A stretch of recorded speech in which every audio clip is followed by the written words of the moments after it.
acabou o outro link, agora eu tô começando de novo. O almoço já tá pronto. O seu almoço já tá pronto, pode ficar tranquilo. Se você não tiver terminado até meio-dia, eu esquento. Pode deixar que eu vou esquentar.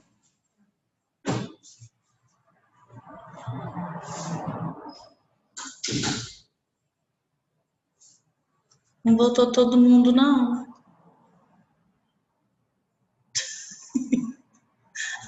Ó vida, ó azar. Então tá, então eu vou compartilhar a tela com quem já está aqui. Os outros vão chegando aos poucos. Então essas aqui são algumas das características que são importantes os profissionais serem preparados para trabalhar dentro do modelo biopsicossocial. Então, a respeito da comunicação, a respeito de informar sobre os procedimentos. Aqui fala também sobre a comunicação de más notícias, que é difícil dar uma má notícia, porque cada pessoa reage de um jeito. Tem gente que reage com raiva, tem gente que reage com desespero, tem gente que perde sentido. A raiva pode ser dirigida a quem dá a má notícia, né?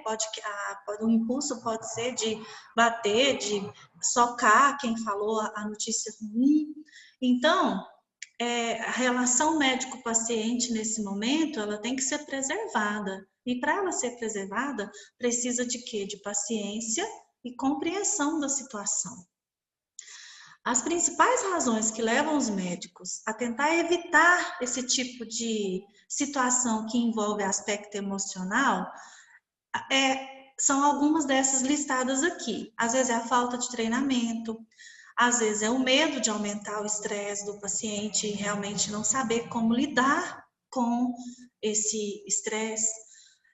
Falta de suporte emocional próprio do profissional ou dos colegas. Uma preocupação própria, como que eu vou sobreviver a essa imagem, né? Dar uma notícia ruim para uma pessoa, ela vai reagir, como que eu vou sobreviver a isso? E aí, a grande maioria dos profissionais fazem esse distanciamento, essa frieza, eu não preciso lidar com isso. E aí, dá a notícia de uma maneira ríspida, distanciada, como se não quisesse se envolver. Exatamente por medo de se envolver emocionalmente. Aí entra o que a Amanda falou agora há pouco, né? Vai fazer psicoterapia. Que medo é esse de lidar com as próprias emoções? Então, faz parte da profissão, né? Quando vai decidir sobre o tratamento, é muito importante, é muito legal a gente pensar que nesse modelo biopsicossocial, gente, porque assim, vamos fazer a comparação. No modelo biomédico, o médico ou o profissional da saúde decide o que vai fazer. Eu encontrei isso aqui, então nós vamos operar, eu encontrei isso aqui, nós vamos fazer radioterapia e por aí vai. Agora, na perspectiva biopsicossocial, a decisão, ela é em conjunta. É conjunta na equipe, é conjunta com o paciente, é conjunta com a família. As pessoas têm que ter a chance de escolher o que elas preferem. De novo, eu vou citar filmes americanos, eu gosto muito, eu assisto muito. Então, Grey's Anatomy, por exemplo, esses dias dá uma notícia. Olha, nós encontramos no seu exame tal tumor. E aí, o que acontece? Olha, se operar é num lugar muito, muito frágil, muito delicado, se operar pode ser complicado, mas se não operar, tem tal chance de tratamento, tem o tratamento tal e tratamento tal. Aí o paciente pergunta, qual que é a consequência disso, qual que é a consequência daquilo, o médico fala. Alguns pacientes acham interessante que eles falam para o médico assim, se fosse você, o que você faria? Né? E aí, quem é que decide? O paciente, quando ele tem competência para decisão, essa competência inclui sanidade mental e idade, e ele, se não puder ele resolver, é a família que resolve. Mas então, nesse modelo, todo mundo está envolvido, não é só o profissional que tem esses dilemas, inclusive vai falar aqui agora dos dilemas éticos, que às vezes precisa ser enfrentados, né? E aí, quando a gente falou da entrevista, nós preparamos vocês para a entrevista do psicólogo, para os vários tipos de entrevista que tem. Eu ensinei para vocês em outra aula sobre a entrevista fechada, semi-estruturada, a aberta, que é a entrevista livre. Aqui, no modelo biopsicossocial, o médico, ele precisa ser capacitado, ele precisa aprender a entrevistar. Dentro dessa entrevista, ele precisa de todas aquelas técnicas que eu ensinei para vocês. A interagir, cada pergunta dá espaço para o outro falar. Então, eu vou pular aqui, observar o corpo, observar a linguagem não verbal, atenção. Então, eu vou pular isso aqui, porque eu já falei sobre isso com vocês na aula de entrevista. Mas eu achei super interessante que nesse artigo de preparo do médico tem as características de uma entrevista. E aí eles dão, por fim, uma ideia, não, um modelo de um roteiro de entrevista que pode ser útil e pode ser adequado, dependendo de cada caso, para não escravizar ninguém a esse mesmo modelo, né? Para ninguém ficar preso e mecanizado demais. Mas esse roteiro ele é útil porque ele contém as informações mais relevantes. Então, só para vocês terem uma visão de como seria esse roteiro, a entrevista com o paciente. O objetivo dessa entrevista é você verificar com o paciente os aspectos biopsicossociais relevantes que influenciaram o seu adoecimento. Então, gente, aqui descobre um monte de coisa nessa entrevista. E aí, aqui embaixo tem o modelo do roteiro de entrevista. Muito parecido com... Não, muito parecido não. Um pouco parecido com a anamnese, que eu falei com vocês, só que não faz aquela busca tão lá do passado. Faz uma busca sobre a anamnese, sobre o adoecer, né? Então, quando que começou a aparecer, que sintomas, o que sente, qual é o horário que esse sintoma aparece. Então, esse anamnese aqui é interessante porque ela é sobre o adoecimento. Na família, tem alguém que já teve esse tipo de sintoma?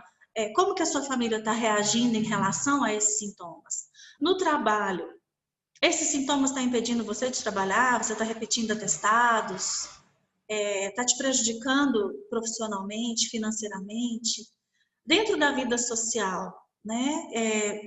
Como que a sua doença está dentro do seu contexto social. Seus amigos sabem, não, eu não gosto, eu não quero falar para ninguém, porque eu não quero ninguém com pena, e assim por diante. Você tem uma rede de apoio, aqui vai perguntar isso também, se tem amigos, um grupo religioso, família. E por fim vai falar sobre o relacionamento desse paciente dentro do hospital, tanto com os profissionais, quanto com a instituição. Então, você sabe quem que é seu médico, qual que é o nome dele, quantas vezes ele vem te ver, no caso, quando a pessoa está internada, né? Ele está te dando as informações, você entendeu as informações até agora? Você participa das decisões que seu médico toma junto com ele? E o ambiente, né? Você se relaciona com outros pacientes, está numa enfermaria, o que você acha da limpeza, da comida, a impressão do hospital em geral. O horário de visita é tranquilo, é interessante. Então, esse é, portanto, um modelo de anamnese do adoecer. Depois, tem uma continuação, que é muito parecido com a anamnese que eu já passei para vocês anteriormente, que vai falar sobre a história de vida do paciente, a história social. Então, gente, o final do artigo, porque aqui tem um outro processo de entrevista, no final do artigo, a conclusão é de que esse médico professor, ele está tentando fazer essa proposta, colocando esse tipo de instrumentalização para transformar os novos profissionais, para que seja dada uma atenção para a saúde de uma maneira integral, que é a característica principal do modelo biopsicossocial. E ele acha que articular o ensino da graduação com a perspectiva que o aluno tem e já inserir desde o primeiro ano essa possibilidade de lidar com o paciente seria importante para ele entender, para ele já se contextualizar e ter a sua formação dentro desse paradigma, que é muito melhor que o paradigma anterior. Impressões de vocês a respeito desse artigo, dessa nossa fala de hoje? Eu gostei muito, professor. Eu li, né? Fiz resumo. Tinha muita coisa que eu acho que muitos deviam saber, né? Mas, assim, o que mais chamou mesmo a atenção foi a humanização. Acho que tem que ter. Por mais difícil que seja, né? E eu vejo que é mais fácil mesmo nos mais jovens do que nos mais velhos. Igual o dentista meu, ele é como se fosse um menino. Você morre e ri dele, é super de boa. Que bom! Super de boa. E foi ele que descobriu que meu pai tinha câncer. Ele chegou na gente, conversou com a gente, né, separado, se ele fumava muito, tal, tal. Aí falou, acho melhor vocês, eu acho, né? Mas ele já sabia. Depois ele foi falar. Mas aí a gente fez o exame e deu câncer mesmo. Só que meu pai não quis. Ele falou assim, não quero ir embora logo. Ele não Foi o quis tratar. dentista que percebeu? Isso é um Aham. dentista da perspectiva biopsicossocial, porque não era da função dele fazer esse tipo de diagnóstico, né? Olha quanto é Professor, interessante. ele é incrível, ele é uma pessoa muito boa, sabe? Se a senhora chega nele, ele parece um menino. Ele brinca, ele ri, ele faz, sabe? Mas assim, é muito sério, muito, muito correto, mas é Competente. humano, mas é humaníssimo. Que bom, que bom. Eu acho tão bom quando eu recebo notícias de profissionais assim, porque eu percebo que há esperança, né? Que a gente continua falando sobre esse tema de forma incansável para ver se conseguimos convencer as pessoas de que é o jeito melhor, que é o jeito correto de tratar os pacientes em geral. Quando eu percebo que uma secretária, uma recepcionista, porque quando a gente fala de ambiente humanizado, de atendimento humanizado, a gente tem que pensar em tudo, gente. Até uma loja que a gente vai comprar. É tão ruim quando a gente vai numa loja e só porque a gente está de chinelo, as atendentes nem levantam do lugar, né? Aí se você vai de salto, se você vai de uma bolsa de marca, nossa, vem duas, três querendo saber, né? Então a gente percebe isso e nossa, me deixa enojada esse tipo de atitude, né? Então, o atendimento humanizado e educado, ele deve ser para qualquer pessoa, em qualquer lugar. Eu acho que esse tipo de assunto, ele cabe para todas as áreas profissionais. Mas por que é importante na área da saúde? Porque a pessoa tá frágil, fragilizada, ela está sentindo dor, ela está com a emoção alterada. Ninguém vai num hospital, numa clínica, porque está muito bem, feliz demais e foi lá só para mostrar que está bem. Tem gente que faz check-up, mas está preocupado com algum sintominha que está sentindo, né? Então, a gente tem que observar sempre a nossa atitude para que ela seja humanizada. Atendimento às pessoas, empatia, ela é o lema. Eu devo atender, falar, responder como eu gostaria de ser respondido.